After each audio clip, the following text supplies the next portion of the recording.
Munugode MLA Komatireddy Rajagopal Reddy కీలక వ్యాఖ్యలు చేశారు. తాను సీఎంను పార్టీని విమర్శించలేదన్నారు. పదవి ఇవ్వకపోయినా పర్వాలేదు, మునుగోడుకు నిధులు ఇవ్వాలని కోరారు. మునుగోడులో పనులకు రూపాయి కూడా ఇవ్వడం లేదని, 100 సార్లు తిరిగినా బిల్లులు మంజూరు చేయటం లేదని ఆరోపించారు కోమటిరెడ్డి.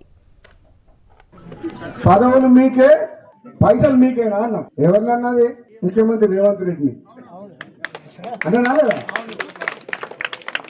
నాకేమర్థమైందంటే 20 నెలల నుంచి మన మునుగోడు నియోజకవర్గంలో రోడ్ల కాంట్రాక్టర్లకు, దేనికి బిల్డింగ్ కట్టిన వాళ్ళకు, సీసీ రోడ్లకు, దేనిలకు ఒక్క రూపాయి మీద వస్తలేదు.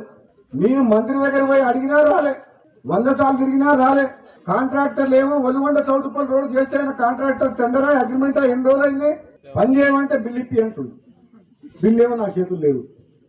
అది ఎవరిస్తే వస్తుంది? ముఖ్యమంత్రి ఇవ్వాలి. నేను ముఖ్యమంత్రిని ఉద్దేశించి అదే అన్నా, ముఖ్యమంత్రిని విమర్శిస్తలేను, పార్టీని విమర్శిస్తలేను.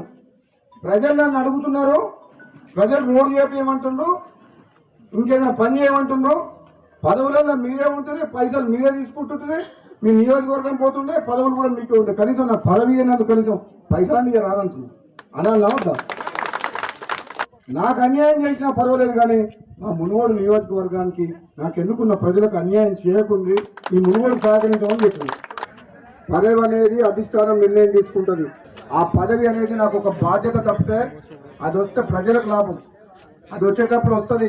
ఎన్ని రోజులు ఆపలేదు, మన ఆపగలుగుతారా? ఆపితే మనం ఊరుకుంటామా?